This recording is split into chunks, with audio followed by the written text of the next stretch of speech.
Hello guys, welcome to maths वाले। आज हम क्या करने वाले हैं? आज हम करने वाले हैं converse of BPT, basic proportionality theorem. Most most most IMP और सीबीएसई बोर्ड का सबसे फेवरेट क्वेश्चन है ये। है तो थ्योरम, बट इसके ऊपर क्वेश्चन आएगा 100% सीबीएसई में। स्टार्ट करते थ्योरम 6.2। 6.2 थ्योरम का नाम ही क्या है? Converse of BPT. चलो लिखना स्टार्ट करेंगे स्टेटमेंट को। If a line divides any two sides of a triangle, if a line divides any two sides of a triangle in the same ratio, comma, then the line is parallel to the third side, comma, then the line is parallel to the third side.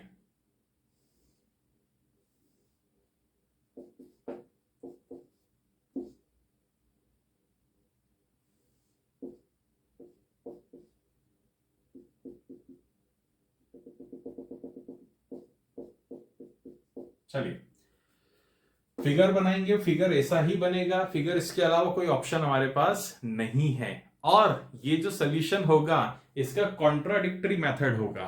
कौन सा solution बोलते हैं इसको? Contradictory. ठीक है, हम अपने ही point को कॉन्ट्राडिक्ट करेंगे। कैसे? स्टार्ट करेंगे लिखना। Given given a triangle ABC, given a triangle ABC in which we are assuming that line DE is not parallel to BC। क्या अज्यूम करना है? यही कॉन्ट्राडिक्टरी मेथड है। हम क्या बोल रहे हैं कि जो DE लाइन है वो BC से पैरेलल नहीं है। And also AD upon DB is equals to AE upon EC। ये इक्वेशन नंबर 1 होगी। ठीक है, ध्यान से बेटा। DE पैरेलल नहीं है BC से, और गिवन में क्या दिया हुआ है बेटा? ये रेशियो दिया हुआ है। स्टेटमेंट पढ़ो फिर से कि ट्राइंगल है तो उसकी जो साइड्स हैं वो रेशियो में होंगी। मतलब AD upon DB is equal to AE upon EC। Point अच्छे से क्लियर हुआ? चलिए अब लिखेंगे हम कंस्ट्रक्शन। लिखो construction. Construct a line DE dash, construct a line DE dash, इसको E डैश बोल देंगे हम। ठीक है, construct a line DE dash and assuming that DE dash is parallel to BC। DE dash हमने एक लाइन बनाई और हम क्या मान रहे हैं कि DE dash पैरेलल है किससे? BC से।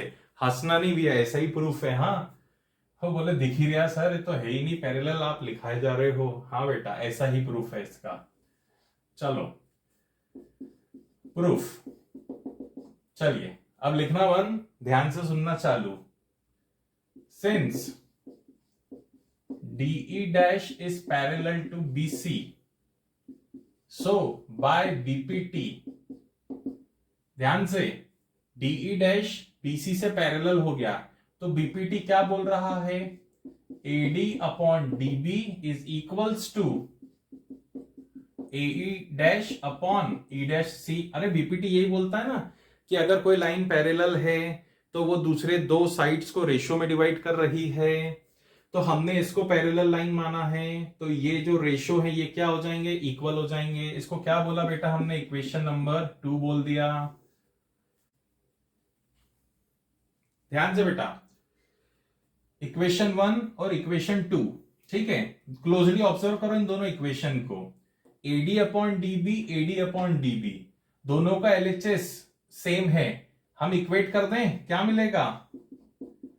AE upon EC is equals to AE dash upon E dash C। अरे ये इक्वल है तो ये दोनों आपस में क्या हो जाएंगे? इक्वल हो जाएंगे। पॉइंट बहुत अच्छे से क्लियर है ये वाला। चलिए अब हमें क्या करना है? बहुत बहुत ध्यान से बेटा, बहुत ध्यान से इसका रेसिप्रोकल करेंगे। इसका क्या होगा, EC upon AE equals to E dash C upon AE dash.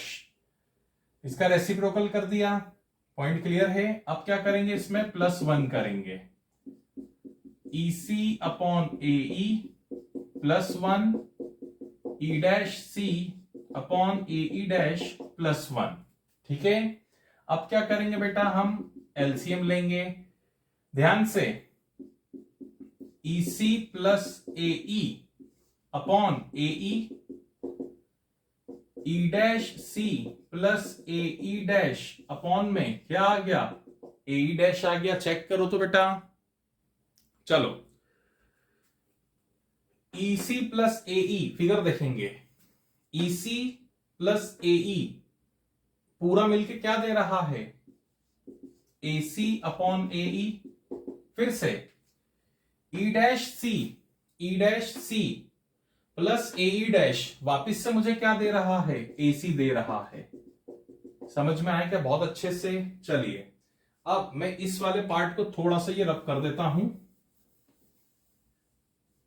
बस ऑलमोस्ट खत्म हो गया बेटा।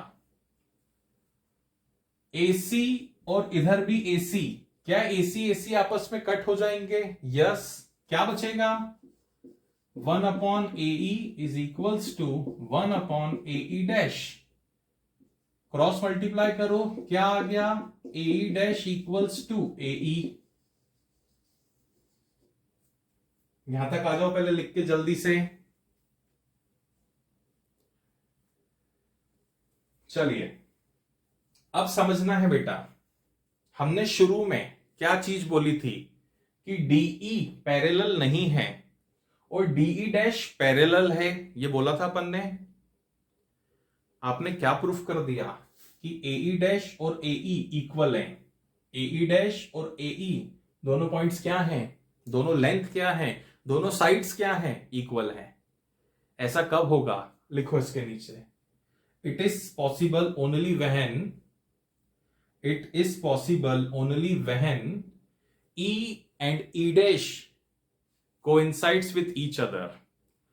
It is possible only when E and E dash coincides with each other. Coincides मतलब एक दूसरे के ऊपर आ जाए, ठीक है। Line change. So if DE dash is parallel to BC,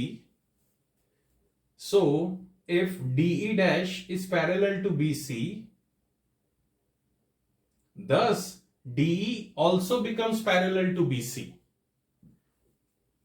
DE भी पैरेलल हो जाएगा BC से। क्यों, क्योंकि E और E डैश पॉइंट एक दूसरे पे कोइंसाइड कर रहे हैं।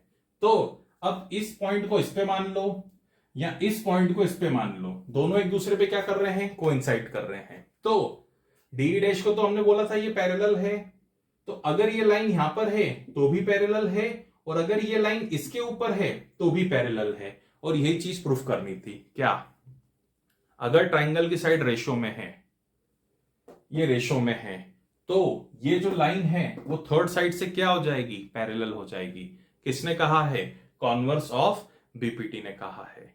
समझ में आया, बहुत मेहनत लगी इसको समझाने में। लाइक शेयर सब्सक्राइब करना बिल्कुल भी ना भूलें। मिलते हैं नेक्स्ट वीडियो में, till then tata bye bye, take care.